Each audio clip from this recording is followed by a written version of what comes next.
What's up, guys? Tonight's guest is a self-published author from Hong Kong. She's going to tell us all about it. You're going to get to see it all tonight, right after this.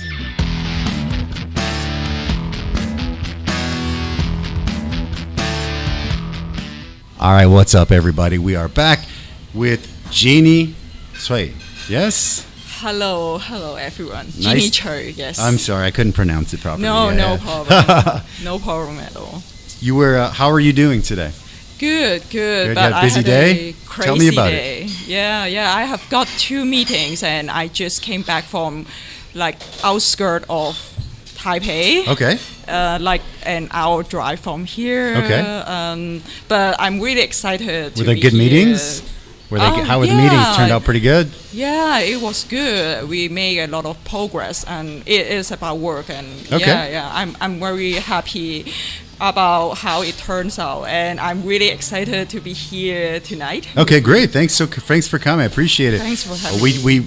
For people that don't know, we just met a couple of weeks ago at the Taipei Impact Entrepreneurs Group, right? Yes. So do you get out to the meetings very much, to the entrepreneur group meetings?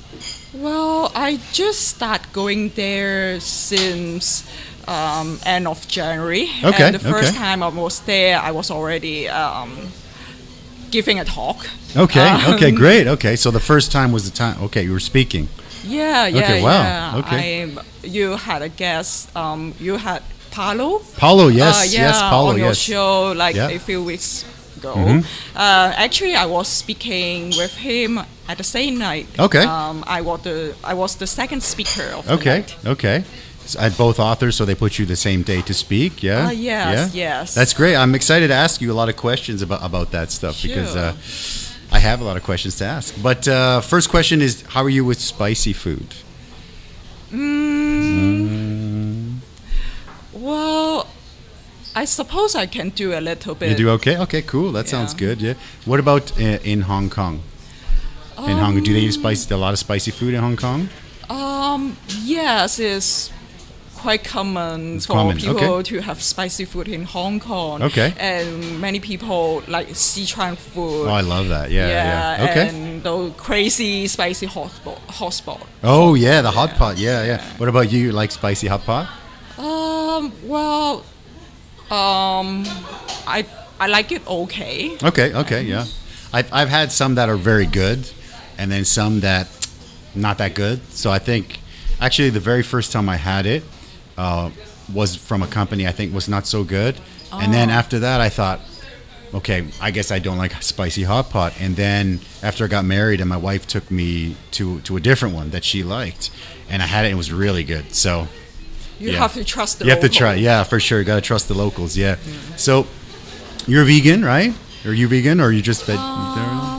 Yes, vegetarian, or you try to? I try to be a vegetarian. Okay. But sometimes, if you are going out for a business dinner, of course, then you have to accommodate to the. Sure. Okay. But I really appreciate that you prepare my pleasure. Vegan wings for me. We've actually had quite a few vegan guests. Most guests will do the chicken wings, but we've started with vegan ones a while ago, and we actually have these vegan wings, and they're on the menu, and they're quite popular. So we'll start with this one. This one is just this is original.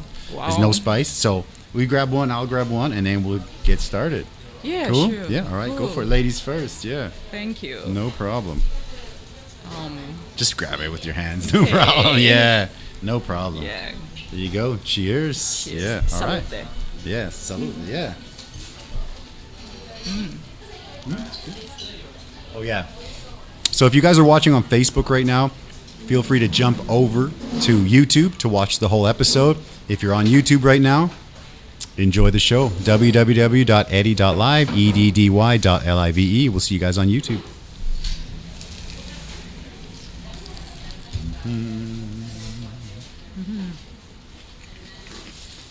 How is it? It's all right? Yum. It's actually with like a vegan batter too, so there's no eggs or anything in it. I suppose you put potato in it. Right? We have like something like that. Yeah, like a little batter. It wasn't hard, but it was kind of like a different to make a batter without egg. right? And so we tried a lot of different ways, and we came up with this, and it's actually quite popular now. So how long did it take for you to like develop this? It took us. So our original recipe had egg in it, because usually a batter has egg in it, right? Yeah, sure. But then this one, we had a couple of chefs that were from Malaysia, and we sat and we talked about it. I said we want to do it, but I want it to be, if it's going to be vegetarian, vegan, I want it to be like full vegan, no eggs, no anything. So it took a little while. It wasn't hard to do, but it was hard to make it taste good. And then so now I think it's pretty good. And this is the original one, so I want you to try the original flavor, and then we'll go into the ones that are like sauces. Yeah, actually on wings we do half price wings, and half price I'll be cauliflower wings, and sometimes we even get a lot of meat eaters coming in, and they also like these as well. So it's pretty cool, little by little. I'm not a vegetarian, but I do enjoy these as well. Yeah, very cool. Thank you. So originally, what was the original reason to come here to Taiwan for you? It's a long story. Sure, that's why we're here. Let's have a story. Well, I'm from Hong Kong, and Hong Kong is very close to Taiwan. I traveled to Taiwan. Before I formally relocate to here, I have already been traveling to Taiwan a lot, and because of Tango. Okay, sure. Yeah, because Tango is an international dance, Yes. and in every country and every big city there will be a Tango community. Okay. And so back in Hong Kong, I had my own Tango community, Sure. and here in Taiwan there's also another local Tango community. But because we are so close to each other, then everyone knows everyone. So are they big? Is there? Are they both big communities or small communities? Is one bigger than the other? Hong Kong or Taipei community? They're roughly the same. Okay. We have like 100 people in each community. Okay, So- nice. That sounds good. Yeah. Yeah. Do like the other sort of, I don't know, like Latino dances? Is everyone kind of like mixing it up, like tango and maybe salsas and bachatas and all that stuff? Is that all, or is everybody kind of stay in their own kind of group? Is there crossover? We don't usually do a lot of crossover because tango is a very sophisticated dance, and it takes a long time for you to like perfecting it or getting good for it. Many people like me start off dancing salsa, but once we like start to get the taste of tango, we will give up like salsa and just focus on tango. Okay, that sounds cool. I'll pull up a picture here really quick of I was checking before I do an interview. I tried to find some pictures of stuff that you were doing, and I found this one. This looks like a pretty cool picture, right? So maybe could you talk about the picture? Yeah, it was such a great memory to me. I have been to Argentina for twice because of tango. Beautiful. So as you may know, tango is a dance from Argentina. So I've been dancing tango for 7 years, and it's like the dream of every tango dancers to go to Argentina to learn the tango culture. Like the history of tango? Yeah, and see the origin of tango. So I have been to Argentina for twice, and the last time was 2018. Okay, a couple years ago, 3 years ago, Yeah, and so this senora in the picture, this gentleman is a legend in the tango community, because in tango we have like tango party, so in which people will go there to dance tango, and the name in Spanish is milonga. Oh, okay. Yeah, I was looking through the pictures and I saw that, and I was like I speak Spanish, but I didn't know what that was. Okay. Of course, it is a very specific terms, tango terms. So if you're not a tango guy, you probably don't know that. Okay. Yeah, so he is a legendary man in tango because he ran one of the most well-known milonga in Argentina. beautiful. Yeah, that sounds so good. the name of the milonga is called the Sundaland, and if you ask every experienced tango dancer, they will have heard of this milonga. So it's one of the big ones. Yeah. Very cool. Very cool. Awesome. Why don't we have a cheers? Thank you for coming. I know you've had a long day, and so have a glass of wine and relax. Salud. Yeah. So what got you into tango originally?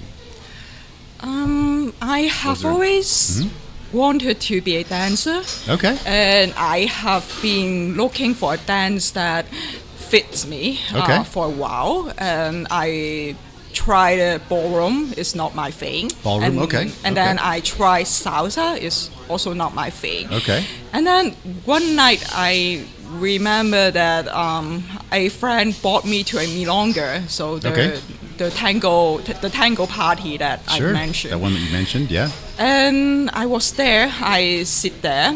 Okay. And then I watch the people dance, and they are so elegant and so graceful. So you fell in love. Yeah, I just want to be one of the people dancing tango in the milonga. So I started tango, and it has been 7 years ago, and I have never stopped. Really? Okay. So when you travel, you find a little tango group. Like when you're here, you've been here for about a year and a half. A year. Okay. Just passing. And how are you feeling about living here in Taiwan for 1 year? It's great. Especially in this COVID time, it's almost heaven. Of course, yeah. So cool, very cool. How's the wine? Everything okay? Great. Good, yeah. So let's keep going. This next one is a little bit spicy. Well, not really. I mean, we'll do 2 rounds. First round is it's pretty mild. Yeah, so we'll eat and then we'll just chat and no pressure. Okay, cool. So ladies first, go for it. Yeah. Yay. Enjoy. Thank you. No problem.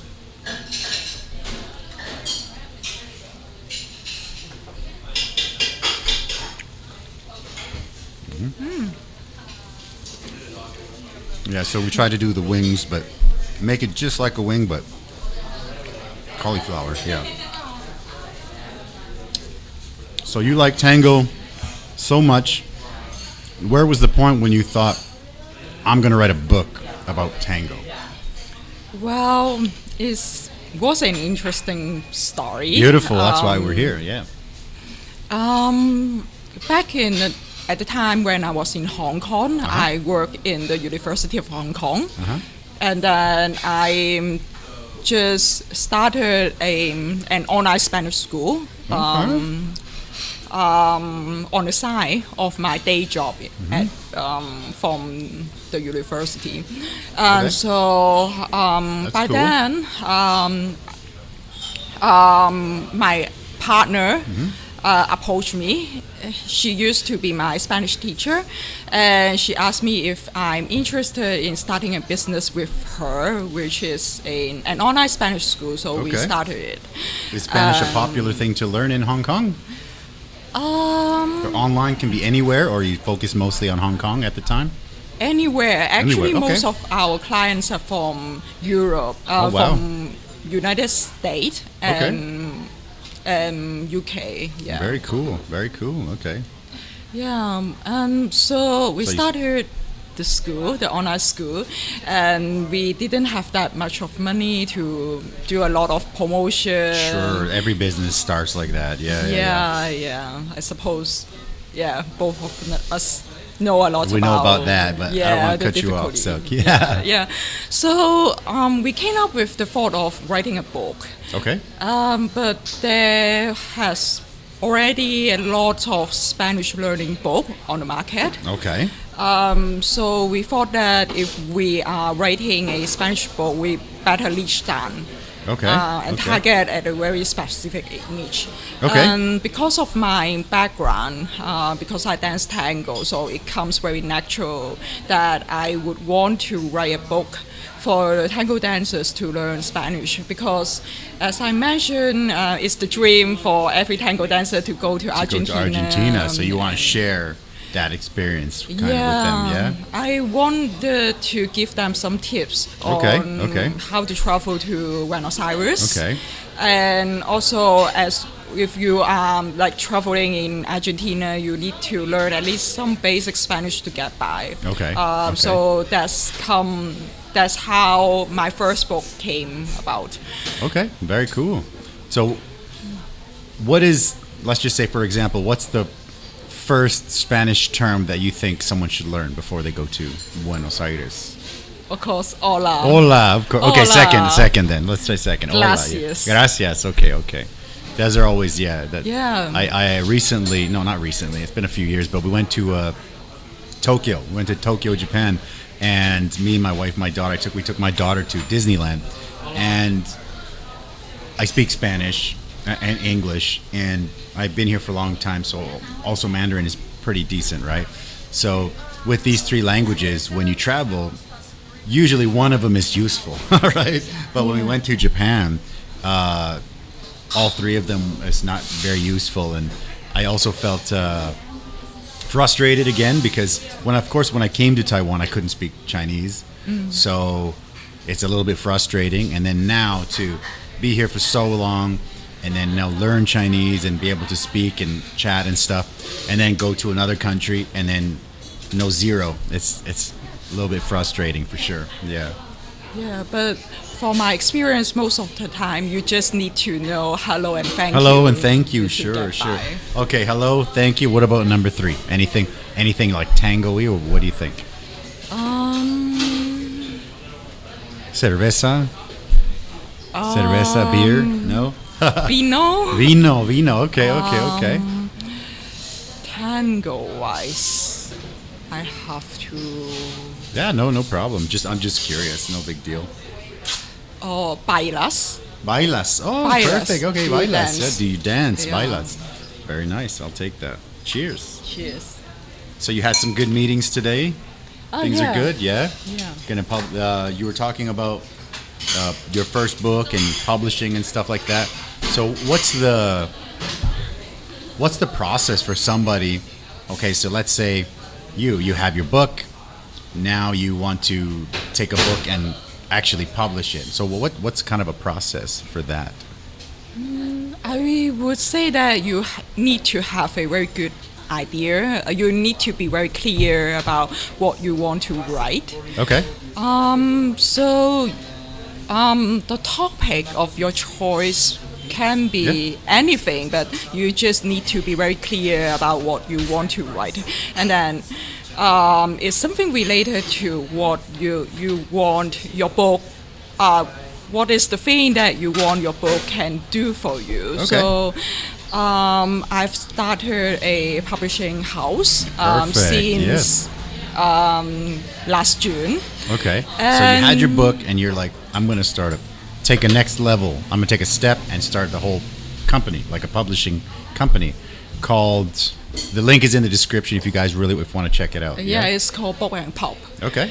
The reason why I started this company is because after I have published these 2 books, many people come to me and ask, "Oh, Jeanie, how can I get a book published? Because I've wanted to publish a book, but I don't know how to do it." I think a lot of people might be in that situation, which is actually one of the reasons I invited you. So that's great. Yeah. So usually if someone approach me and ask how they can get started, I will usually ask them, so what do you want to write? And then the second question would be, what do you think that your book can do for you? So why would you like to publish a book? Like hobby, or they want to make money, or there's different goals, I guess, for each book, I would imagine, right? Yeah. I think every author should be very clear about why they are putting the effort and sometimes putting the money in publishing a book. Sure. Okay. Yeah. Do you hear a lot of different whys? Like I would imagine some people just want to publish a book and say, I published a book. I would imagine other people, maybe they want to sell and make some money, and maybe that's a career path. Have you different experience with like different people that want to do different things with their book? Yes, of course. I heard a lot of wines. Sure. The most popular wine that I heard here in Taiwan is some professional. Most of my clients are professionals from different fields. I have clients who are Chinese medicine doctor. Okay, Chinese medicine, nice. I have clients who are massage therapists, and I also have clients who is a university professor. Okay. And so they came to me and asked me about publishing a book, mostly because of career reason. Okay. Because publishing a book can help them to get known, and sometimes my clients would like to teach something that is related to their professionals, okay. And so they might want to start a course, and yeah. they may want to work with some training association, and having a book published will help them a lot in getting those opportunities. Oh, sure. Okay. That sounds good. So that's the majority, you think? A lot of people, they're maybe some kind of a professional in a certain field, and they want to have a published book. Yeah? Yeah. Most of my clients fall into that categories. Okay. And I also have another categories of clients publishing because of family reason. Okay. I recently have 2 clients came to me who wanted to publish a book for their fathers. Okay. So because their fathers has done a lot of amazing thing in their life. Oh, sure. That sounds great. Okay. And have sometimes they may have a very eventful life. Okay. And one of my... Maybe like a tribute, like, oh, my dad has gone through a lot, he's done so many things. I wanted to create a book as maybe a tribute to their dad, something like that, maybe. Yeah. So those fall into, like, I would call it family member. Okay, very cool. So you've done the publishing for a year, right? Over a year. Your publishing company, or not 1 year yet? My publishing company has started over a year. I started it like back in the time when I was still in Hong Kong. Okay.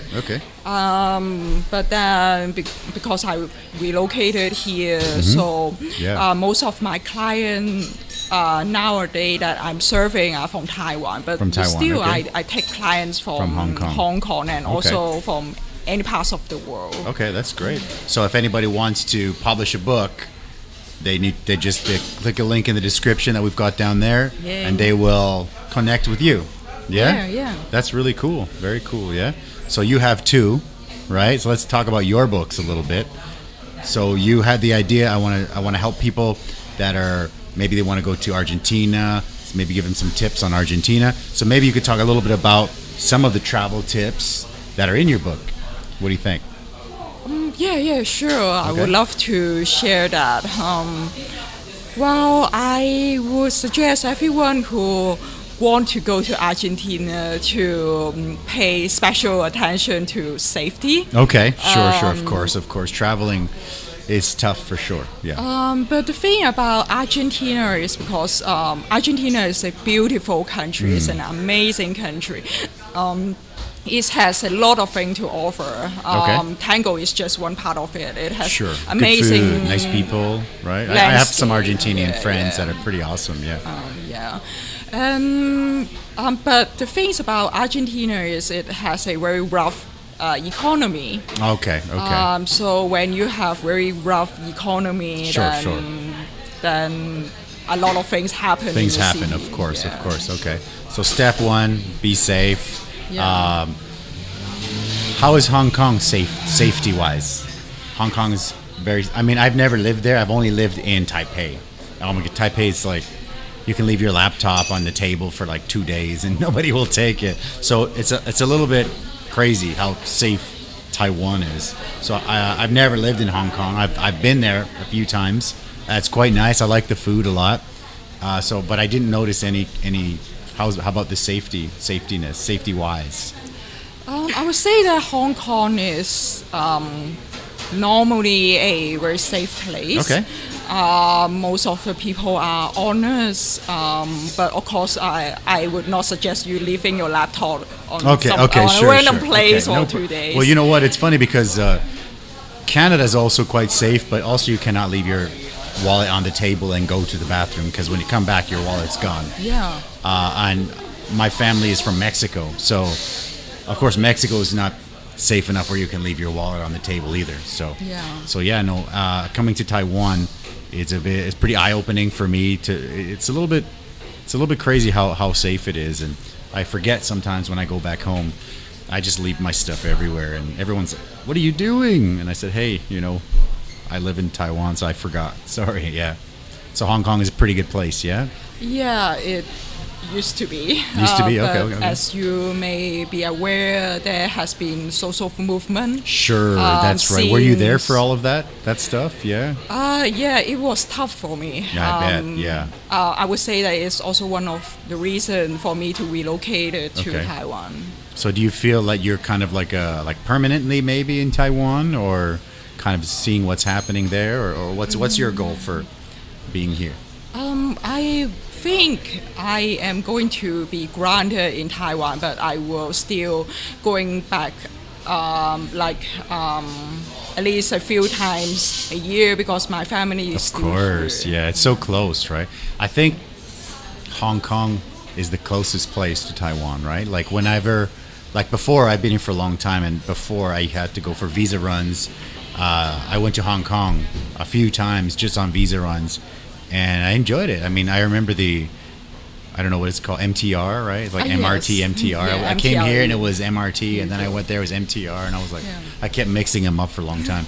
But it's really nice, like right from the airport all the way downtown. It's pretty cool. I had a pretty good experience in Hong Kong. It was really cool. The buildings are really tall. It was a really cool place, yeah. People were nice, food was good. I liked it, and it's also very cosmopolitan. For sure, yeah. It was a cool place. I prefer like when you go into like the old areas and you see it's almost like an old movie. It's really cool. I like that kind of stuff, the history stuff for sure. Yeah. Yeah, it has a bit of everything. We have the new part, and we also have the historical part. And we were a British colony, and cool. So you can still see a lot of like influence from the British time. Oh, sure. Yeah. That sounds good. Very cool. So I guess you haven't gone back for a little while to Hong Kong? It has been over a year. Over a year? It's a long time, yeah? Miss your family? Yeah, of course. Of course, yeah. Families are very close, yeah? Cheers. Yeah. I haven't had wine in a long time because usually everyone wants beer. And when you said wine, I was like, oh, that sounds good. I haven't had wine in a long time. Very cool. So the COVID affected Hong Kong, it affected most of the world, right? A lot. And how about for like your book sales? I know you're if you want to get one of these books, in the description there's a link for the Amazon, so you can get it from Amazon. How has it affected your book sales? Has it affected book sales? COVID, maybe it's helped book sales, maybe it's hurt your book sales. I would say not really. Not really? Okay. Because I sell my book online on Amazon. Okay. So I don't think COVID has any downside effect. Okay. Maybe it helps a bit on the sales because everyone is staying in. That's what I'm thinking, right? Because I know a lot of online things, like I think Amazon, for example. The numbers for Amazon in 2020 were like, wow, super high because everybody stays home, right? Yeah. And people, I know there's a certain percentage, people maybe they're staying home, maybe they don't work, they're just kind of saving. But there's also another percent they're staying home and they have some money to spend, and so they're on, Amazon all day buying stuff. So I would think that it would be good. I don't know though. Yeah. So cool. Do you also do an e-book, an e-version of the book? Yes, yeah, of you course. do. Yeah. I sell both versions of the book. I have a Kindle version on Amazon, and I'm also selling paperback on Amazon. Okay. Is there, how do they do compared to each other, like e-book and hardcover or paper book? It seems to me that most of my readers will prefer paperback. Really? Okay, interesting. The purpose of my two books are for them to use for their trips to Argentina. So I have a feeling that they like to... Travelers, they like a physical book. Yeah, they like to buy it and put it in their suitcase and carry them anywhere that they are going in Argentina. And it's also... because of this consideration, I deliberately make this book very portable. Portable, okay, yes. You don't want to have like the big, heavy. Okay, like some of them are like a brick. It's like, I can't put that in my suitcase, right? No, I also think, like for me, when I buy a book, usually I will buy some I don't know, some kind of a motivational book or some kind of a business book or something.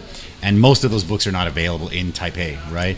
So I have a Kindle, and I use the Kindle all the time for my books because for me, if I, like, it's kind of like impulse buying, right? I'm like, I want to buy that book, so then I'll just buy it, and then I can read it in like a week, or I can sit there and just read the whole book, or I can have it for the time when I'm going to use it. But for me, if I buy the physical book, and I get it shipped, I don't know how long it takes, and then I've done this also before, and then I'm always very busy because, we do the podcast, and I have a restaurant, I'm working 7 days a week, also married, and have a little girl, so I'm very busy, and sometimes I just forget. So then sometimes, like the delivery guy, he'll bring this box in, and I'm like, what? Did you guys order anything? Did anybody order anything? And I'm, no. So I'm like, okay, pay, whatever, no problem. And then, I forgot about this book. I ordered it like a month ago. And I'm like, this is great. And sometimes it's like a Christmas present. And then sometimes I'm like, I forgot about this completely. Yeah. And then I take it home and, sometimes I read, sometimes I don't. But yeah, I'm just curious about that because obviously it's a lot more time and cost to do a paperback, right? Like, yeah, because an ebook is just a file, right? And you can just put it up there and it's paperless, right? So the process of making a book is more work, I guess. No? Well, I don't know. I would say that most of the effort for every author for writing a book is working on the content. So because the ebook and the paperback has the same content, so the times that you spend on the content part, the writing part is the same. Oh, sure, of course, yeah. But I would say that the difference of time that you have mentioned is something that the publisher, like me, so you're the publisher, handle. So from my perspective as a publisher, making an ebook is more straightforward. I just need to make a file, and for like the paperback, I would need to take care of the printing, right? And this the printing part sometimes can be tricky. I love to have a story about the printing trickiness. Yeah, that'd be cool. Yeah. So so there are a lot of things that involve in the formatting of the contents.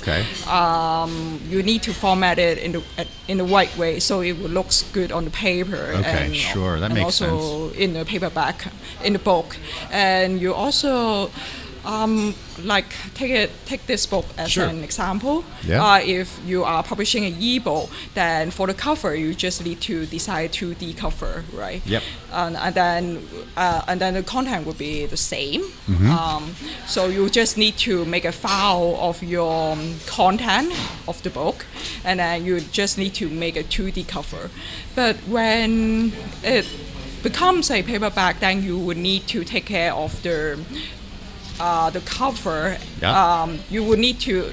Also, this part, I guess, right? Yeah, the book spine and also spine, okay, that's what it's called. the back of the book, okay. the back cover of the book, and this whole thing, making this thing Okay. as a whole can be tricky. Okay, yeah, and sure. it's Yeah. involve a lot of know-how, and so, but usually it's not something that the author needs The author to doesn't- oh, see, I don't needs know. to worry if they are working with a publisher. It's so- my job. Oh, okay, so the author takes the content and then just goes to the publisher and says, make a book. Yes. Okay, so you were the author, and then now you're the publisher, so now you're both, yeah? Yes. So have you thought about the third book with self-publishing? Or no, not yet? Well, actually, I'm in You're process working of writing nice, my okay. third book. Okay. My third book will be a book that teaches or how first-time author to publish that book. Oh, that's great. I think like a how-to book, right? Yes, Oh, that's yes. really cool. I think that's great. It's very different from your previous two books, right? Yes. Okay. I think that's fantastic. How's it going for the third book?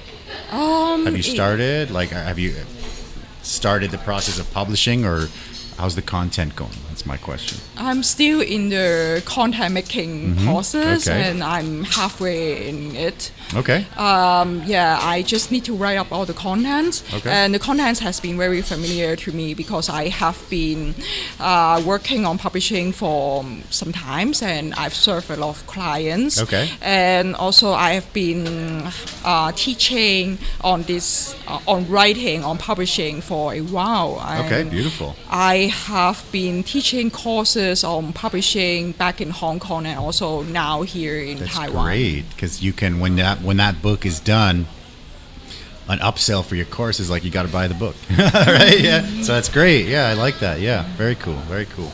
How you feeling? You okay? Keep going. Yeah. I am No chewing problem. to You take your talking, time. yeah. Take your time. No Yeah, problem. I just There's finished no it. rules. You just take your Yeah. time. Yeah. So your family must be very happy that you've published. You're a publisher and you have an author, right? So I think that's first of all, that's a big thing. Congratulations. Yeah. Thank you. And how does it feel now to be kind of like, first of all, you were the author and now you're the publisher? Is two different things, right? So I would imagine they're very different. Yeah. Right? Well, yes or no. Okay. Because I am a self-published author. Sure. Okay. As you know, sure. I have gone through the whole publishing process myself. Okay. Because as I mentioned early in your show, the reason for me and my partner publish our first two books is because we need to promote our school, and we are on a very small budget, and that's because great. Yeah. we have such a tiny budget, and we need to figure out all the things by ourselves. So I just learned how to self-publish by myself. Okay. And then, because I've published these two books, I know all the details, and I have like all the inside knowledge about publishing, and that's why that's give me the confidence of helping my current clients to walk through the same path with me. That's great. So you kind of hold their hand and take them through the process. Yes. That's the plan. Yeah. Yes. Very cool. How about the? Anyways, I already just asked that, so I'm gonna cheer. How's the wings? Okay. Yeah. Good.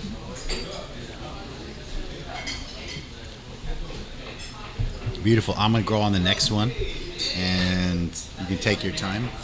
But these are Korean.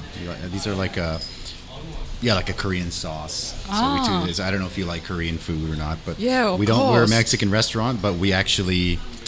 I love Korean wings. So one of my ex-staff, his family had a Korean place, and when he was working with me in the kitchen, please help yourself. Yeah, I was telling him about. I love Korean sauce, and he's like, "Oh, I can teach you." So they taught me, and I I change a little bit for what I like, but I don't know. I think it's pretty good and sells pretty well. So let me know what you think. Cheers.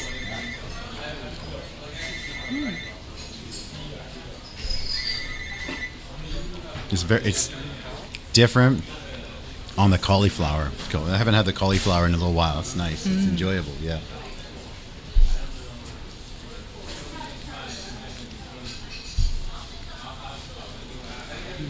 So you have a meat version of the Korean wing. Yes, we do. Yeah. It's good. It's good. Pretty good, right? Yeah, I think the meat in the beginning, the meat was outselling the cauliflower for maybe like, I don't know, 10-1. But now it's the meat still outsells the cauliflower, but it's pretty close. I would say maybe 65% meat, and then the rest are, yeah, I don't know. It's pretty good. I like the Korean ones are pretty popular. Yeah, very cool. So, do you get to dance anymore? Do you get to go do your tango thing anymore? Yes, and that's Thanks, why I feel so blessed in Taipei, in Taiwan, because I can still dance. I didn't need to stop dancing because of COVID. I feel very bad for my friends, for my tango friends in Hong Kong, because all things has been shut down because of the COVID. So how do you have anywhere specific that you go in Taipei? Is it spicy? A little bit spicier, right? Yeah, it is. Is there a specific place that you go to tango dance in Taipei or Taiwan? Yeah, the biggest venue, the most well-known venue for tango here in Taipei is a school called Tanguissimo. Tanguissimo. Okay, wow. Mucho tango. Mucho tango. Okay. And it's in Taipei? Yes, or, in Okay. Taipei. At Zhongxiaodonghua. Zhongxiaodonghua. Okay. So do they just give classes, or it's just like you show up and you dance? How does that work? Both. Okay. They have the classes and also the party. Okay, that sounds good. Yeah, we actually did not a tango, but we did we had a couple of customers that were saying, "Hey, let's try a salsa night here," and we tried a couple times here. It's tough. It's tough to run something like that. I would imagine it's tough to run a dancing studio, because we did it for like a couple times, and I was like, oh my gosh, it was crazy. Fun, right? It was fun for sure. Do you dance a little bit salsa? Not really, but I do like. I mean, when Latino is we're usually raised with some kind of singing and dancing and stuff. So I do enjoy dancing and singing and stuff, but I never learned any of the traditional stuff. Yeah. I was born in Canada. So my parents are Mexican, and sort of at home, everything is Mexican. The food and everything is just 100% Mexican. And then when we go outside, it's Canada, of course, right? So it's pretty cool upbringing, and but I never learned much of dancing. Yeah, so never too late, I guess, to start, right? Well, I can actually echo to your feelings about having like a Mexican home, and then going outside is another world. Sure, okay. To me, it's like the same now here in Taipei. Here in Taipei, okay. At home, I watch a lot of Hong Kong TV. Okay, great. And I listen to like a lot of Hong Kong Clubhouse channel. Okay, great. Okay. It's a big thing now. Okay, that's cool. Okay. So I just listen to the chat in Cantonese. Okay. So people talks about very sometimes can be very silly things, but I just listen to them because I think it's important to be happy, right? Yeah, for sure. The thing is that I'm to be honest, I'm really homesick. Okay, understand. Yeah, of course. I think it's hard, right? You're single, right? Yes. Are you single? Are you single? My husband is in Hong Kong. Your husband. Oh, okay, so that makes makes sense. sense. Okay, so that's tough. Okay. Yeah. So for me too, I've been here for a long time, but I was always homesick. It's hard to be homesick, and yeah, when I go back home and I visit my family and it's so much fun, everything is great. And then when you leave, it's like the last maybe, I go home for a month. And then maybe like the last 3 days are so depressing because you're like, I don't know when I'm going to see my mom again. And so, yeah, it's very tough. It's very tough to be away from family. So they are in Canada? Or they're in Canada, yeah. So my mother and father were born in Mexico, and they immigrated to, actually my sister actually also was born in Mexico, older sister. And the three of them immigrated to Canada, and then I was the first one born in Canada. So again, at my house, we speak Spanish, and it's all Mexican food and Mexican music. And then outside is, like a different place. But I mean, I've been in Taiwan for a long time, so I also, like I said, I can speak Chinese and Mandarin and stuff like that. But still, I still listen to like my old 80s rock and roll music, or I listen to like, my dad is a very big rock and roll guy. So when I was growing up, my mom would put on like really traditional Mexican music. So I grew up listening to Mexican music from my mom's side. And then my dad's side was like old, like Deep Purple, like old rock and roll stuff, like Led Zeppelin. So I listen to that stuff, and it kind of reminds me of like my childhood and being at home and stuff. So it's pretty cool. For me, what made me less homesick was when I had my daughter. So I think I was very homesick until then, and then after I got married, still I love my wife, everything's great, but also can still be homesick. But after I had my daughter, definitely I'm still homesick, but my life kind of revolves around my daughter, so not as much. So that's my part. That's my 2 cents.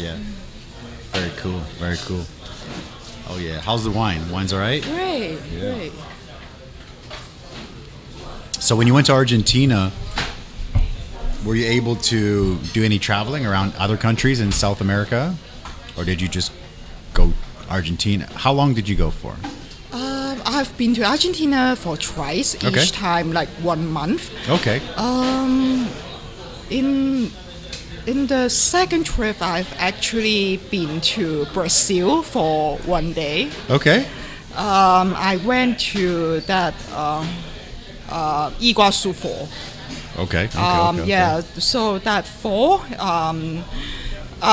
is somewhere on the border of Brazil and Argentina. Okay. So I just crossed border and see the fall on Brazil side. Okay, that's cool. I have to been to Brazil for 1 day. 1 day, okay. And then the rest Argentina. Just Argentina, yeah. Well, Argentina is famous for like meat, right? Like beef and stuff like that. Yeah. So did you get to try some of that stuff? Yeah, of course. Yeah. Okay. I was like, oh no, you went and didn't try. Very cool. You like traveling? Yeah, I guess. Of course. Like I have a picture of this. I'll pull that up right there, and it looks like a Chinatown in Argentina. I don't know where that is. Yeah. Okay. So maybe how is that? I mean, maybe you can describe the photo. But there's 2 photos, right? We could describe that. What's going on there? The one on the left is a photo I took at the farewell party that my friends organized for me before I relocated to Taiwan. And the one on the right, as you mentioned, is Chinatown in Argentina. Yeah, because I saw that and I'm like, oh, there's Spanish. Oh, it looks like a Chinatown, but it's in Spanish. That's really cool. Yeah. Okay. Yeah. So there's a Chinatown in every country, and sure. Yeah. And they have food and stuff there. Yeah. And how does the food compare? I didn't got to try. Okay. I went there just for a walk. Okay. I just want to see how it looks like because before I went to Argentina, my Spanish teacher, who is an Argentine native, told me that I must go to the Barrio Chino in Buenos Aires. Okay. And she said there are a lot of great things there. Okay, cool. So I just went there. It was fun, Okay. but it wasn't something that I have imagined. Okay, sure. Because the barrio is the Chinatown is very small. Okay. It's just like 2 blocks. Oh, really? Okay.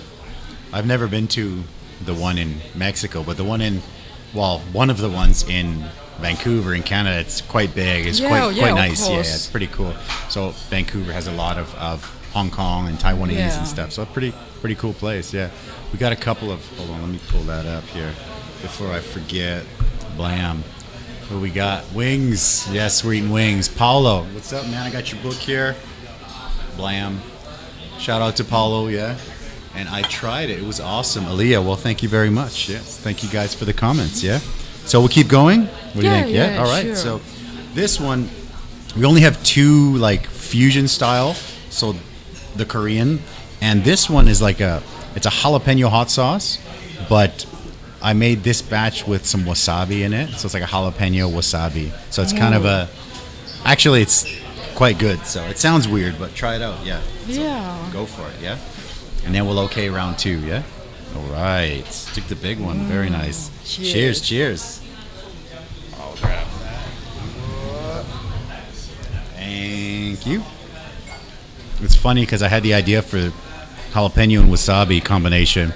And everyone thought it was crazy. And then now that we have it, I mean, people are like, you should bottle that one. You got to bottle that. I'm like, really? It's funny. But yeah. Weird idea, but sometimes weird ideas work. I think anyway. Yeah. I love that. You like it? Yeah. But although it's a little bit spicy, right? Too spicy. Yeah, for sure. Yeah. I'm gonna get this one in.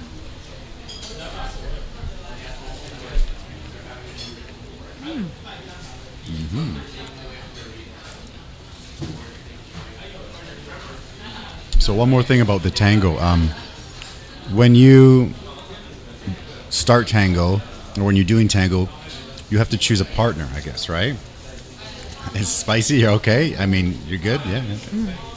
So when you're choosing a partner, what's kind of like something you look for when you're looking for like a tango partner? Is there something? Thank you. Awesome, that's perfect, thanks. I got it, thank you. Blammo, right there. I would say that the beautiful things about tango and why I'm so into tango is because we are not bound to a fixed partner. Okay. So if you're going to a tango party, you're free to dance with everyone. Oh, really? Okay, that's cool. Okay. Nobody's gonna get jealous or anything like that? Maybe? No? Okay, that's good. No. That's surprising because most of my Latino friends, Mexicans, everyone's like, wow, they get so jealous. But I guess that's not a thing. That's cool. I'd be like, hey, let me dance with this girl. Oh, people freak out. Yeah, so that's a cool thing. Very cool. Yeah, because it's part of tango culture. Tango culture, yeah. And okay. it's what tangos is supposed to be. Because we consider the dance is an embrace, a hug with your close friend. So you don't get to be jealous if your girlfriend. Your girlfriend's dancing with somebody else. Is hugging like a close friend, right? Okay. To just give your friend a hug. So no problem. Okay. So you get to hug people without being jealous. That's not bad, yeah? I'm going to pull up a picture here. Check that out. These are pretty cool. I found these ones on your Facebook, I think, right? So maybe you can describe a little bit about these pictures. Yeah, these are the tango party, the milonga that I've mentioned. So in these milonga, you can dance with everyone. Okay. That was in Hong Kong or that was in Argentina? Those are in Hong Kong. Okay. Those are in Hong Kong. Okay. Very cool. And then how did it compare, the party in Hong Kong compared to Argentina? I mean... people speak Spanish. Of course, yeah. Okay. That's a big one, yeah. But I mean, is there a different vibe, a different feeling? You said you went to one of the famous schools, right? Yeah. One of the biggest places, yeah. So how is it going back to like the root of tango? How did it make you feel? How was the experience?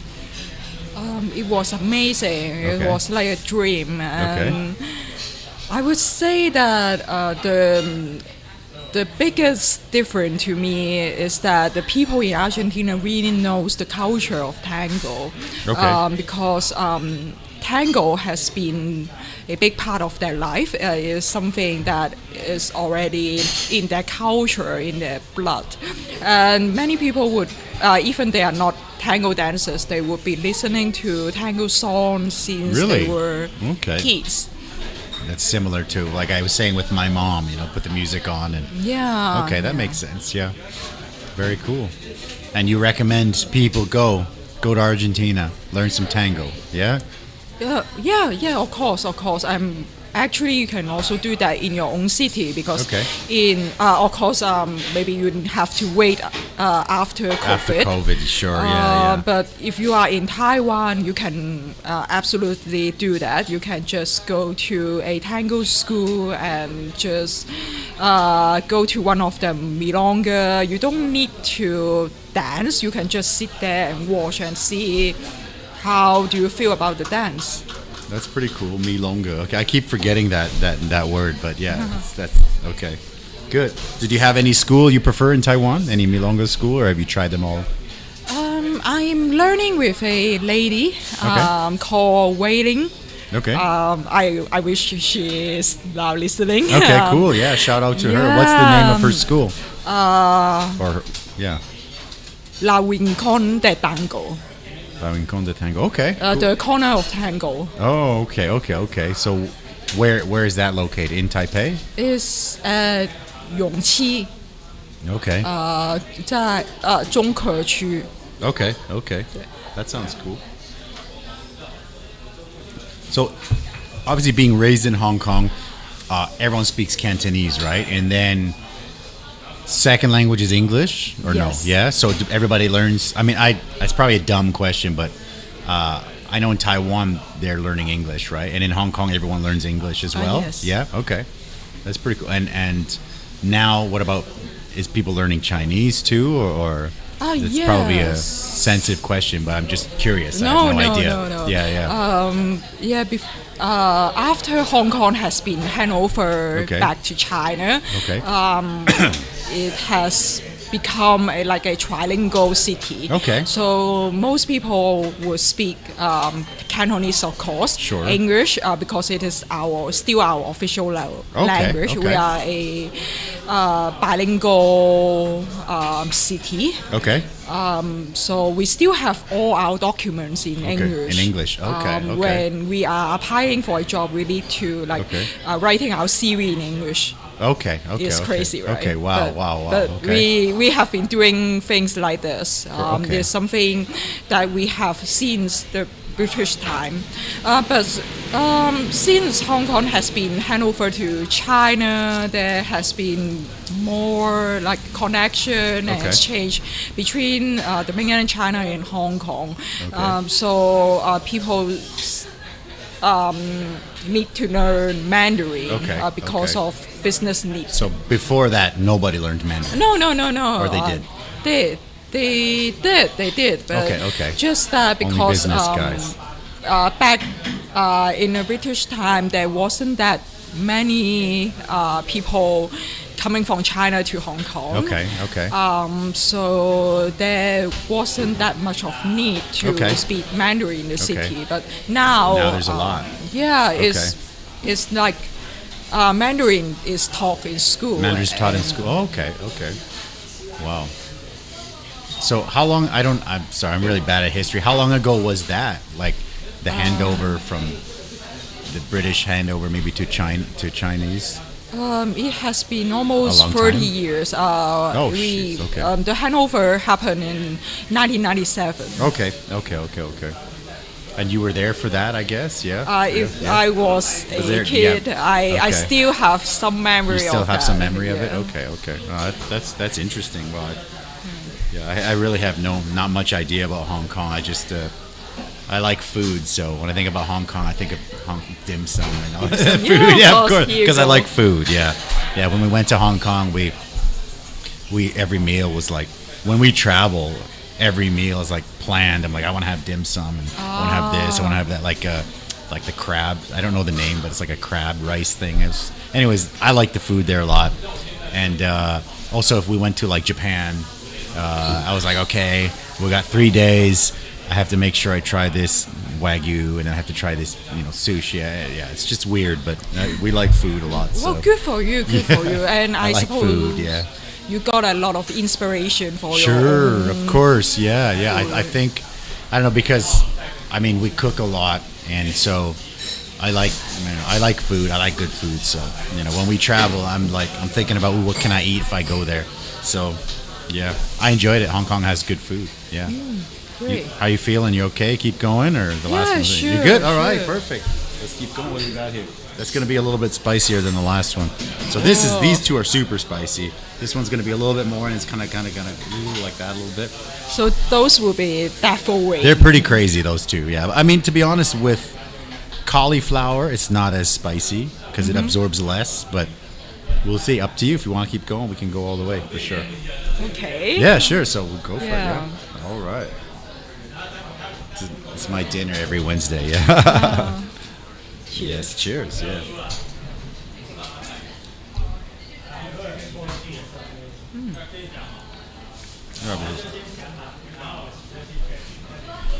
Yeah. So this one is made with the bird's eye chili, like the little Thai. I call them Thai chilies, but the real English word is bird's eye chili. Those little red spicy ones, yeah. So we usually make sauces with the really spicy chilies, but every time I go to the market, I always see 2 or 3 different kinds of local chilies. And one time I said, I'm just going to buy these and make a sauce out of them because they're everywhere. And it turned out not bad. Pretty good, yeah. A little bit spicier, kind of like going up. That's why we usually have milk and horchata, so yeah. Horchata is like a special cinnamon rice water drink, but it has a little bit of milk in it. So if you want, we can bring that up, but it's up to you. I had a couple of vegan chefs on, and I had to learn about no butter, no milk, no honey, and it's, for me, I didn't know, so it was a surprise for sure. So this is a vegan shake? No, that one is not, because it has a little bit of milk in it. The original recipe doesn't have milk, but we put a little bit of milk to make it a little bit creamier. And yeah, I don't know. If you want, we can bring it. I think I will need that. You need that? Okay. Getting a bit too hot for it. Okay. Lily, can you get 2 horchatas? Yeah, thanks. Yeah. Anyways, take your time. No problem. I'll pull up another picture here, and you can let me know what's up here. You all right? Just the one thing is, don't touch your eyes. Everything else is okay. Yeah. Your eyes are tough. Wow. So I'll bring out. Blam! Check out that picture right there. Obelisco Tango. I don't know what it means, but yeah, that is it an area? That is another very famous milonga. Oh, okay. Like a school. Okay. Yeah. Very cool. So that one is another organizer. Okay. The organizer of that milonga called Obelisco. Oh, okay. Obelisco. Okay. So, in Argentina, is there tango schools everywhere, or like there's tango, like cram school in Taiwan, tango schools in Argentina? Very cool. Oh, it's really hot. Just don't, take your time, no problem, yeah. So you had, you didn't, so in the beginning, of course, you never published your own book, right? The very first book was not self-published, right? Or you did? No, all my books are self-published. Till now are self-published. Okay, so can you maybe walk me through the process? So you're like, okay, you don't have your publishing yet. You have your content. Mm-hmm. So from content to this. Wait, be careful. Sorry. It's okay. Take your time. Just don't touch your eye with your finger and you're good. Yeah. So could you maybe walk through that? The process of, here's my content. I want to turn it into a book. first, as I mentioned earlier, you need to have the idea. Sure, yeah. So let's just say my content, I have my idea, content's done. Now I need to publish my book. And then I would suggest you go to a publisher course because it will make things much easier for you. Sure. Because I self-publish my book, and of course everyone can do that, but it takes me a great deal of time in trial and errors. Sure. And so by the time when I was self-publishing my first book, I need to learn how to do the formatting. And I have gone through a lot of trial and errors in that process of getting my book correctly formatted. And then I would need to do the cover. Of course, I didn't do the cover by myself. I hired a professional designer. But I need to communicate with the designer what I wanted and what I want my cover to convey. Because every cover is supposed every cover conveys a story. So you need to. So which one was this? Is first, right? This one is the first. This one is first. Okay, cool. As you can see, tell me on about my the cover. first book. That's all right. No problem.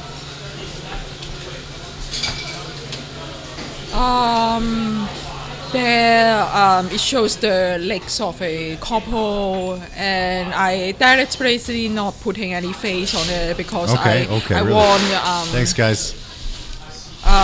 People, everyday tango dancers relate to this. As they see those legs, then they can imagine that they are the dancers in the image, and so this is how the cover conveyed the story of dancing tango, for example. So you purposely left the. Sorry, I'll fix that. You purposely had faceless people. Yes. So that people could feel like, hey, those are my legs. Yeah.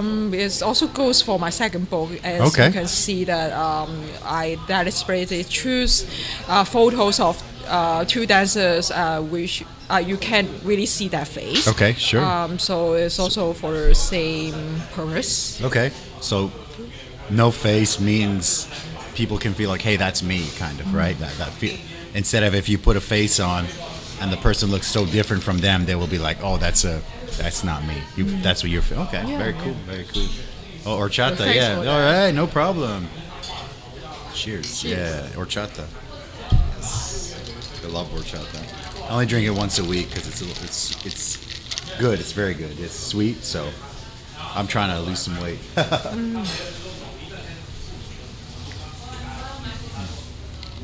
So in Mexico, it's a really popular drink, So what is in this drink?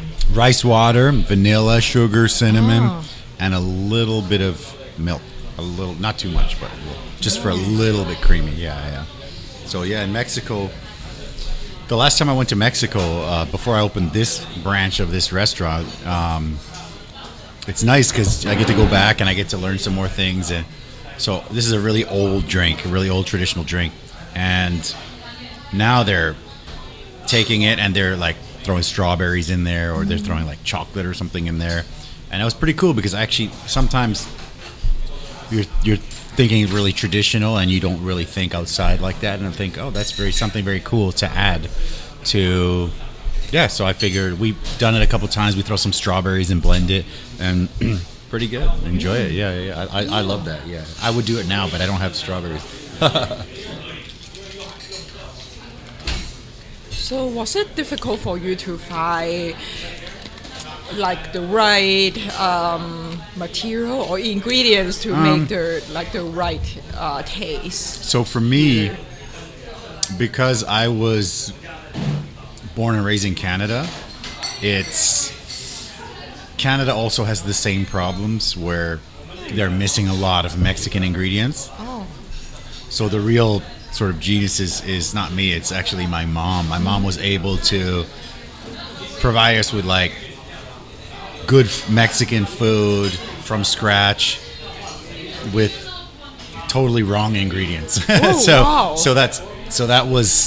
It's pretty cool because sure, if you go to Mexico, you can find all the ingredients and you can make everything.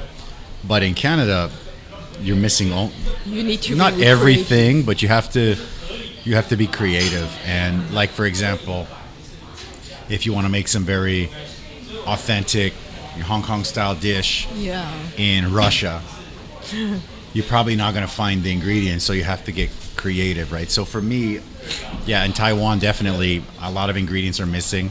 So we just try to use fresh and local stuff as much as we can. So all of the cauliflower and all of the sauces, the chilies. I don't know how familiar you are with Mexican food, but we have tortillas made of corn, right? Yeah, no. And so we used to import corn flour because it's just not available here. And sometimes when you get a boat full of this flour, you get it, you open the bag, it stinks. Or you open the bag and it's full of bugs. And so we have to throw away a lot. And in Mexico, they take corn from the farm, like fresh corn, then they dry it, and then they put it through a process with like calcium and like a little soak and simmer, and then they wash it and grind it. So I was able to find a farm in Taiwan that had dried corn. They grow their own dried corn. Or well, not grow dried corn, but they grow corn, and then they would dry it. But I didn't know how to do that because we always have everything, right? So I took about a month to sit there and try to create this recipe, and we bought a really small grinder because I didn't want to buy a very big one and then fail and have this big machine for no reason, right? So I bought a really small grinder, and we did a few tests, and eventually we did well. We start to release it to customers, and customers said, wow, the new corn tortillas is so much better. And so they really enjoyed it. And then after maybe 3 months of the hand grinding machine, like literally, it would clamp to the desk, and you put the ready corn in there, and you sit there and you grind and grind and grind. So after about 3 months of that, then we start to look for like industrial grinder. And of course, Taiwan does not have a industrial corn grinder, so we thought about importing. And then we have a guy who helped us build the kitchen.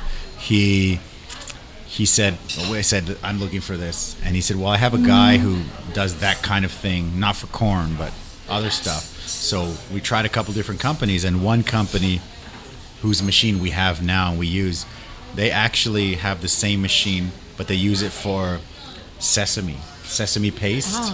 So like they demoed it, they put sesame seeds in there, and they make a really nice sesame paste.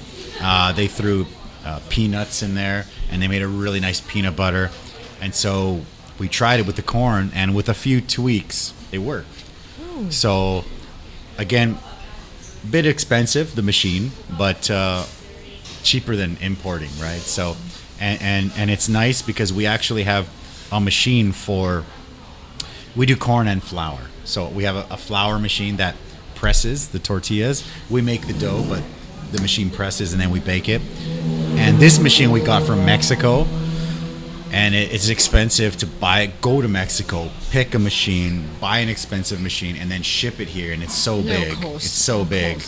And then when it breaks, nobody knows how to fix it because it's not from here. All the instructions are in Spanish, right? And it's a very different style of machine from Taiwan. So it still works. We still use it. It's great, but it's a mistake we made. So I actually have a friend that knows a place that can make a similar machine that's more compact, a little bit more refined, and does the same thing, made in Taiwan.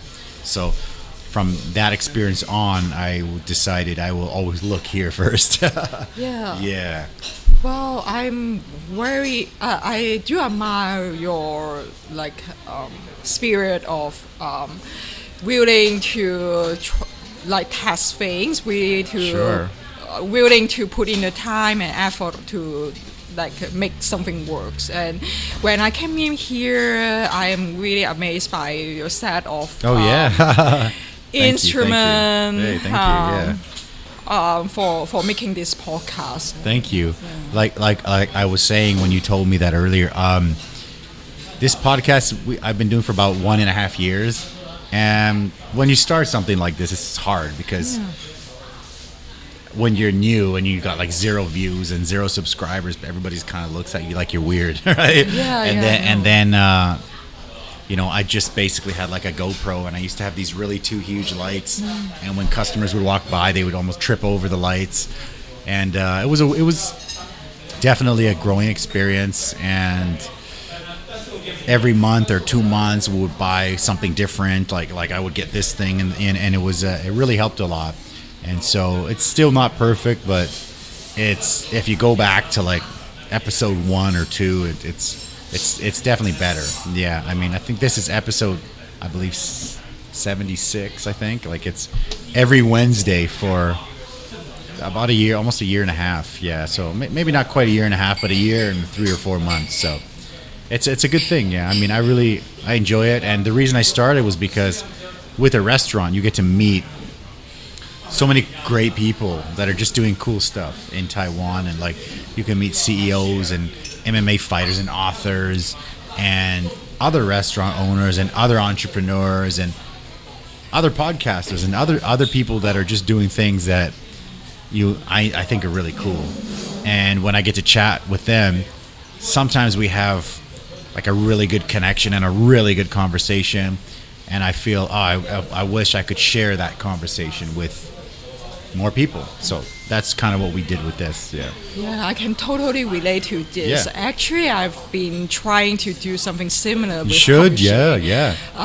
You know what, I mentioned to you that I was in 2 meetings this afternoon. Please. And I was talking with my own team. I have a team of amazing people who are trying to work on a project with me that is a publishing project, and we are trying to publish a book that collects the story of entrepreneurs in Taiwan. Awesome. I love it. Yeah, if you need some help, let me know, because I know quite a few. I mean, I am one, but I definitely know quite a few, and I think in the group, right? The Impact group. It's a long name. Sorry, I always butcher the name. Taipei Impact Entrepreneurs Group. Yes. I always get it wrong, but yeah, I met some really cool people there that day for sure. My friend Eckert was speaking that day, and I've been wanting to check out the group for a long time. And he told me I'll be speaking next Thursday, and I said, I can go. That's a great excuse for me to go and check it out. So it was great. I got to meet you. I got to meet a few really cool people, and I had a good time. Yeah. I'm really glad that we met. And me too. Thank you very much. Yeah. All right. No, it's good. I find there's a lot of cool stories out there, and if I can try to share them, that's great. I mean, and one of the problems of being, when you're an entrepreneur, I think we hustle, we work so much, so long, and so hard. Like, this is around the 14th or 15th year. Day 1 was really tough, and it takes a really long time to build. But after you build, and then you have a nice place and you're stable, the news doesn't care about you anymore. You know what I mean? Like, I have a friend that has the guy we get our wine off of. He's just down the street. He has a wine place. He imports wine. He does a lot with wine. A French guy, great guy. Actually, I'm going to get him on the show very soon. And he's been successful doing it for maybe, I would say, between 15 and 20 years. So it's really well established. It's good. Everything's great. And I was chatting with him, and I had brought an interviewer to a certain place, and I said, perfect, you're here. So he got an interview with his interviewer, and he was so happy. I'm like, what's going on? And you're like, one of the top guys. And he said the same thing I just said. Well, after you pass a certain amount, and you're doing well and you're stable, the news outlet doesn't care anymore. Yeah, they want the new forgotten. place. They want something new. They want some drama. But like the hard-working guy that starts from nothing and creates something over 10 years or 15 years. It's a cool story, but it's not like a news drama kind of story. So I don't know. That's what I feel. So I feel we can share some cool stories. Yeah. Yeah. The idea of the book project that I am now working on with my team is to make a collection of the stories of Taiwanese entrepreneurs. Beautiful. So we will. And you want to turn it into a book? Yes, definitely. It is a publishing project, and we are trying to publish a book that collect all those stories of these amazing Taiwanese entrepreneurs. And so how's that project? I'm very curious about this project. Yeah, in every book we will be inviting like 15 or 20 entrepreneurs, and then we will go to their company and have an interview with them, and then we will take pictures, and then we will have someone to write up the story for them. Beautiful. So then we will have like 15 or 20 company story of how those entrepreneurs start their business from scratch. I love that idea. So the book is now we are planning to publish the book in Chinese, but of course, sure. Tonight when I'm talking with you, I'm thinking that I should publish one in English. Of course, you should. I mean, you've already done the work, right? What's the difference? You just add another language. You can even do. I know this is going to be a dumb question, but the Cantonese characters and our traditional Chinese characters, it's the same, right? Yes. Or no? It's the same? It's the same. It's the same. Right. So if you come here, you can read everything. Yeah, and it has the same meaning, right? Of course. Okay, so you could do Chinese. You could release it in Hong Kong. You could release it here. And if you have an English version, I think definitely all it needs is translation. Well, by English, I mean that for my current project, I will be interviewing local Taiwanese entrepreneurs. Sure, no problem. Who are born and raised here. But for the English version, I would like to interview like entrepreneurs like you. Sure, I'm in. Let me know. Let me know. Yeah, I would definitely invite you and other foreign entrepreneurs. Perhaps some of them I will meet them in Andrew's meetup. Andrew's Club. And some of them I may meet them in other place, but it doesn't matter. But what I feel about this, why I'm so excited about interviewing foreign entrepreneurs, is because they go through obstacles that local people would not have. Oh my gosh, that's what these books are about, right? Yeah. Shout out to Taiwan, shout out to Paulo, and also over there I can't reach, shout out to my man Elias Eckert, man. So these are Elias Eck, sorry. Boom. Good books here. Yeah, so we have to go through a lot, but I have to. I don't want to insist, but I will say, if you already have the book in Chinese, you're interviewing Taiwanese people. Of course, it's all in Chinese, but I think personally, you could even translate that. Yeah, of course. Because, for example, I like to buy business books, and for example, I love Din Tai Fung, right? I love the story of Din Tai Fung. I love the food. I love everything. And my wife has the books, but there's no English. So the Din Tai Fung, we have the books, talks about the story and the history, and Din Tai Fung's amazing. Good food, great place, but there's no English. There's no English. So, and I thought, just to take one step more, to take your book, translate it, and then you actually have, I would imagine Taiwanese people who live in the States maybe cannot read Chinese, or something. I'm not saying they can't, but I'm saying that it's another market. I would read it on Taiwanese entrepreneurs. I would read that for sure. I think it's a good idea. And also, when you do the foreigner one, all the expats, you can put that one in Chinese, because I know that I get interviewed a lot, and I always tell the story in Chinese and stuff, and people are like, "Oh, it's great! I love that." So I actually have some episodes in Chinese, like like I said, I can speak. It's decent. It's not, of course, it's not as good as my English. So I actually am going to start to take some classes because I've been using the same vocabulary for a long time. So I need to add some. But yeah, I think if you add, for example, all these Taiwanese entrepreneurs, if you have that in English too, I'm sure I would read it. I'm sure I'm not the only one. And for you to translate, I don't think it's that. I know it's a lot of work, but it's almost like a second book, right? Yeah, it's like another project, 2 in 1. I know that's what I think. Yeah, thanks for the suggestions. Sure, I mean, yeah, it's something that worthwhile for doing. Okay. Yeah, I would definitely consider it. Okay, I mean, I'm not saying you have to, but I think it's great. Yeah, I would read it. Cool idea. If it's Chinese, I can't read it, of course.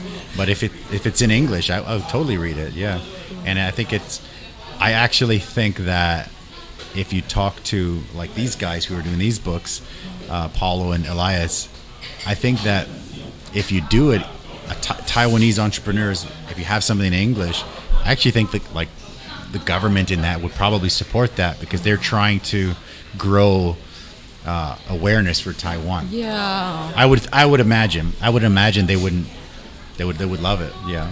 Yeah. I think. I don't know. Yeah, I always feel that Taiwan has a lot of things to offer. Yeah, it's great. I think it should be, we should do more to show it to the world. Yeah, for sure. Yeah, that's why I try to do something like this. And my suggestion also is if you have a podcast like this, you do your podcasts, you interview the guys you want to write about, and you just transcribe the podcast, and you got another book. I think. Yeah. I mean, that's really cool. Like, you can even buy software and then just fix the software's not going to be accurate 100%, but you can just read through it and fix all the errors, and you got another book. Yeah, I think it's cool. Yeah. Wow. Yeah. Anyway, I don't know. It's easy to, when you have your own business, to look at someone else's business and say, oh, you should do this, you should do this. But when you look at your own business, you're like, I don't know what to do. Yeah. So for me, sometimes people suggest something to me, and I go, I can't even believe I never thought of that. Yeah, I really appreciate that. Yeah, it's true that everyone has it as their own bias spots. Sure, of course. Yeah. So I think, it's easier to look out and look at a fresh business or a fresh business idea and think, hey, maybe do this. Because, if you had, let's say, your podcast, you interviewed 10 people for an hour. Yeah. You just transcribe that and you got a book. Your book's done, right? Yeah. So I mean, like, wow. I have 76 interviews, I think, here. 7 books or something. I mean, I'm not saying I'm going to do that, but that's a pretty cool thing. Yeah, for sure. I don't know. And the content part is the hardest usually, right? Yeah. Anyways, cool. Yeah. How are you doing? You want to keep going or you stop? No problem. Many people don't. Maybe I will do one more. Want to do one more? All right. Yeah. Keep going. Okay. There you go. Get in on that action. Take a small one. Yeah, sure. No problem.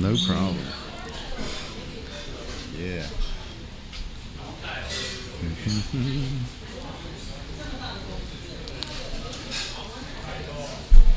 Well, that was not. Sometimes with fresh sauces, sometimes they just, when they sit there, they kind of go up and down in spice. So it actually doesn't taste spicy to me at all. But yeah. Do you have any authors that maybe inspired you to do what you're doing? Like. Yeah. Okay. I am very inspired by a lady author back in Hong Kong. Oh, nice. Her name is Daisy Wong. Daisy Wong. Okay. Shout out to Daisy Wong. Yeah, she is. I wish she is listening. Yeah, we'll send her an email and be like, Daisy Wong, you need to check it out. Yeah. Probably she would have forgotten me. Yeah. But, okay. I know about her books, and I read her writing since years ago. Yeah. And then I I was very lucky to have a chance to encounter her in person back in the time when I was working in the University of Hong Kong. Okay. Because some association invited her to give a talk. And then she was giving a talk on her author career.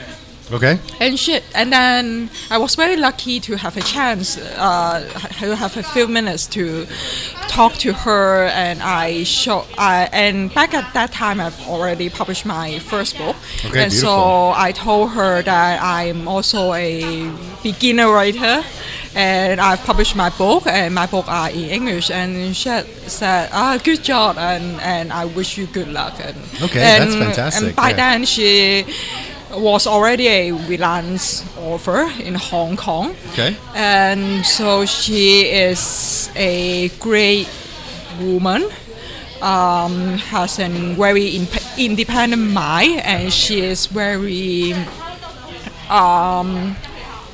courageous, and she's willing to speak up for her political views. Okay, and nowadays in Hong Kong, this can be dangerous. Now. Yeah. That's scary, actually. Yeah. And then when she has published a few books, and they came very successful, and so she decided that she want to go independent and start self-publishing. She started off publishing with a publisher. Big company publisher, okay. But then she decided she want to go independent. Similar to what you did, right? So she kind of like pioneered a little bit, right? And then she started her own publishing house. Beautiful. Okay. As looking back, I think the reason for me to start a publishing house here in Taiwan on my own, I love it. Maybe because of her, inspiration, the that's influence. Great. I'm sure she would her. love to hear that. Yeah. I mean, that's really cool. Shout out to her. I also feel that there's a lot of people doing some cool stuff out there, and I think that the real greater minds they motivate each other. Like I feel like, for example, I've had like my buddy sitting over there. I've had other Mexican restaurant owners and Mexican restaurant chefs on my show, and I'm like, let's talk about business and this and that. Let's talk about how's the business. And to the outside eye, to a more percentage of the people, they think, oh my gosh, you're interviewing your competition, you're crazy. But I don't think like that. I think if there's more Mexican food, if there's more, I don't know, just good people doing cool things out there. I mean, the world's a little bit crazy sometimes, and if there's just more cool things happening, then I'm happy with it. If I can be a part of good stuff, then sounds good to me. Then I feel like I accomplished my goal. It's weird. Good. Yeah, that's good. Yeah. I can totally understand. Yeah. I always have this thought that I should carry on doing good things for people, because one day they will come back to me. I agree. I think karma is real, and I mean, I always do that. Like I've always I'm okay to help anybody with anything, and if someone needs help, I'll help, and most people will eventually help me back. And that's not the reason I do it. Because for me it's normal. It's like second nature. Sometimes years go by and someone will come in and be like, hey, I really want to thank you because this happened and you really helped me out and you did this for me and you didn't have to. I don't even remember because it's like normal. I'm like, oh, if you need this help, no problem, I help you. I don't even remember because I think that if everybody can kind of just help each other a little bit, I think it's pretty good for me. Yeah. Yeah. I don't know. That's what I think anyway. How you doing on that wing? You're okay? Yeah. That was a little bit spicier. Yeah. I'm trying to take it slow. All right, take your time. I'm gonna pull up this picture while I think you were creating book 2 or 3? That was my ex-partner, but she has already left the school to pursue her own path. How's the school going? I mean, like, is it still rocking? School's still going? Yeah, it's still around and it's running on itself because I've set up an automatic system. That's fine. Oh my God! You have to give me the link, and I'll put it in the description later. Yeah, of course. So tell me about that. The process of doing that, setting up a school and setting it like an autopilot. Maybe you can tell me a little bit about that. That's amazing. Maybe you can switch back. Sure. Yeah. I'm sorry. Yes. Yeah. Okay. It was fun. I was invited by my partner, who was my ex-Spanish teacher. Okay. So one day she just came to me and said and asked me to start a school with her. Okay. Cool. And in Hong Kong, right? Yeah. Back. Okay. She was then in Argentina. Okay. And I was then in Hong Kong, but I have been learning Spanish through via the internet because I've been taking Skype classes with her, and then one day she just came to me and asked me to start a school with her, and I said, sure, why not? Try it out. Yeah.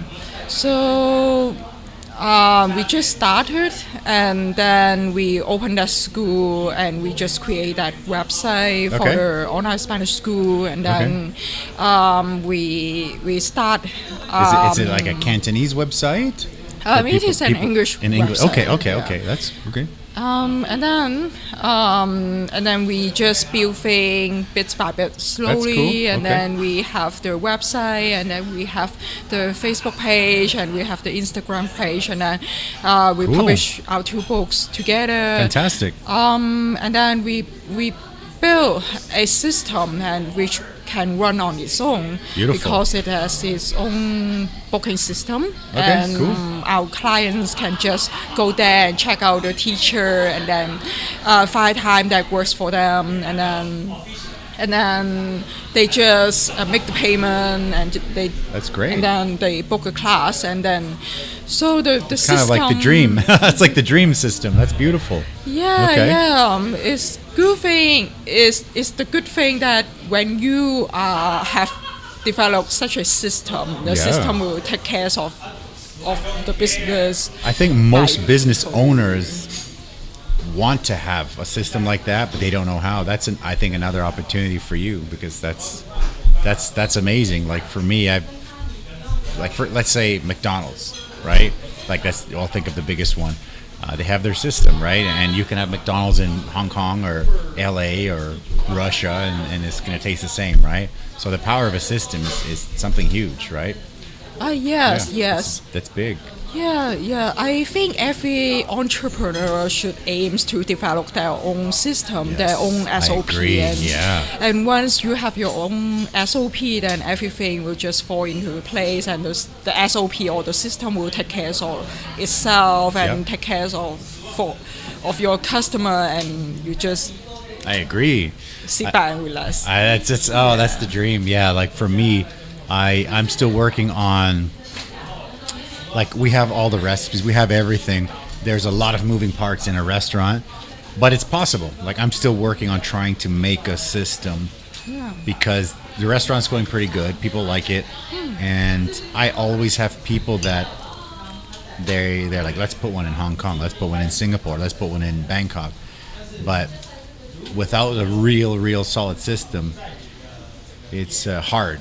Because then I have to go and I have to train everybody, and then when somebody quits, I got to train the next guy, and then when somebody quit. So if you have a system, it's really the power. The power is in your hands. You know, I've hired a restaurant consultant from the USA who specializes in restaurant systems, because I went to Hong Kong for a course about how to create a system for your business, and it was good, but restaurant is different. It's a different business because you have the fresh vegetables, and you have, food goes bad, and you have, like turning over staff, and it's just I know every business is different, but the restaurant it's a little bit crazy. So I didn't really work out, but I found a guy in the U.S. that specially does restaurant systems, and so I bought his course and I bought some time with him. And so also this is my goal, to be able to systemize this place, and not because I don't want to be here, because I love being here, but because I would like to grow. I had 2 restaurants at the same time for a while, and without the powerful system, it's very difficult because I have to run around and somebody quits or somebody burns this or somebody overcooks the rice or burns or doesn't do the corn or forgets to count how many bags of cheese, and then it's crazy. It's pretty crazy. So I think it will take some time, but if you have it, it's great. Yeah. I Congratulations. That's amazing. Thank you. Yeah, it's amazing. Yeah, and I have never been in like food industry or restaurant industry, but I can imagine how tough it is to run a restaurant, and for building a system for restaurant that involves a lot of variables, it will be tough. I suppose for me, in my case, we are running an online Spanish school, and there are not that much variables involved as in a restaurant. We don't need to keep fresh ingredients. Right? Yeah. No, that's smart. I mean, that's so it's great. Easier for us. That's great. Yeah. No, I have people that I know that also do stuff like that, and sometimes I'm like, man, I'm crazy. But actually, I've been doing this for a long time. I enjoy it. The first while was tough because you can't really you're trying to grow your business, but sometimes there's no money, and you're like, you see your business and it's full, and then you think, okay, there's this much money in the bank, it looks pretty good, but then you got like rent, and then what's the staff, and then taxes and food and drink, and sometimes you make sometimes you're even, and sometimes you're like, you lost money, I know. And you're like, oh, so it's a tough thing to do. For sure. It's very tough. Very tough. Yeah. But that's life. I mean, we chose it, and I think that I like it. I'm enjoying the entrepreneur life, and one of my favorite things is Wednesdays when I get to chat with people like you doing cool things out there. So thank you again. Thank you very much for coming. I appreciate it. For How you feeling? You feeling okay? You take your time. We don't have to do those. We're good. I wanted to ask you if you have any tips for anyone that, bye man, thanks. Anybody who maybe they want to write a book. Maybe they're thinking, I want to write a book. They have some kind of, they're inspired to write a book. So maybe you've got any kind of tips for somebody. My first tips is you need to have a lot of self-discipline. Okay. Yeah, it's tough. It's tough to write a book because it takes a lot of time for you to prepare the content.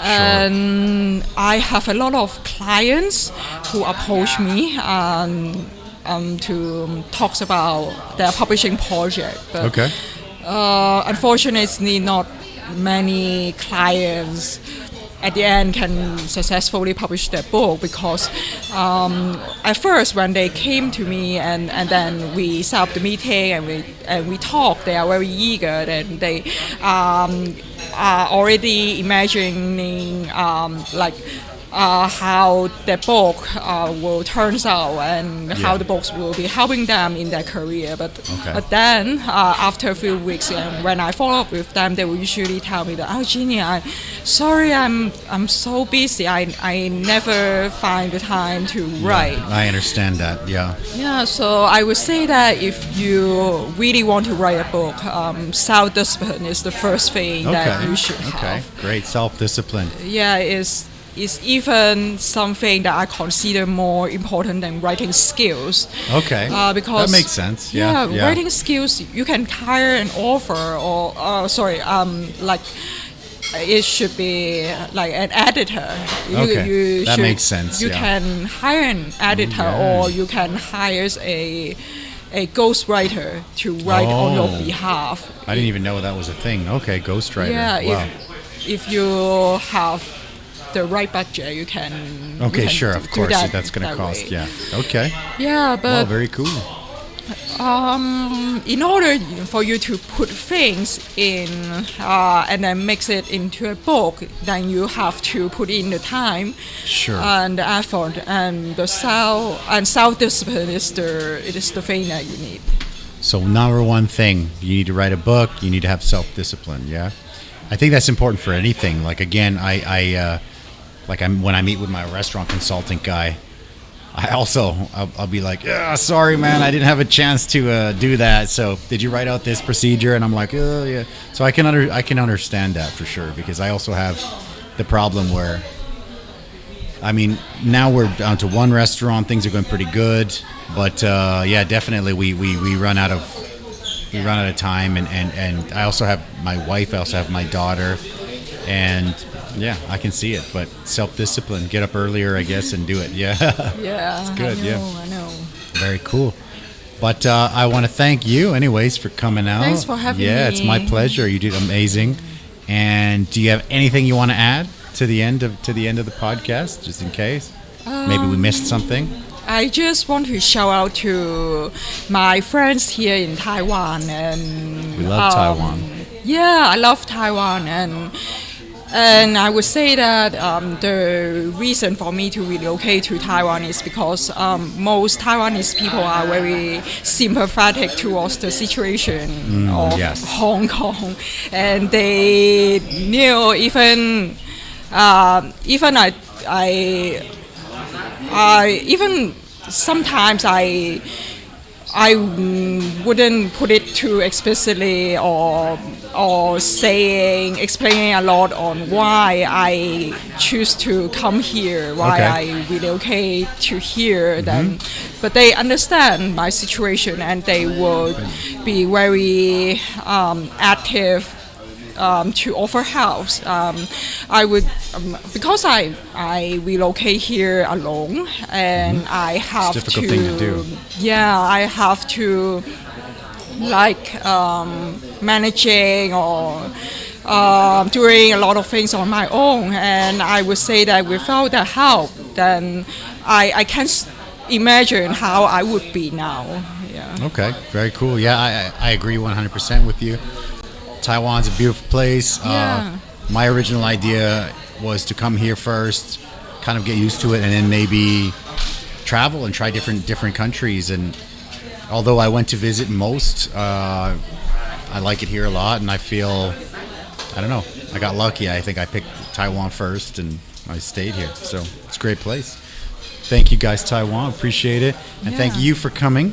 Thank you. It's such a pleasure to meet you, and good luck with the books. And if you need any help with anything that I can help with, let me know. Thank you. I really appreciate it. My pleasure. Yeah. Thank you guys for watching, and we'll catch you guys next week. Bye-bye.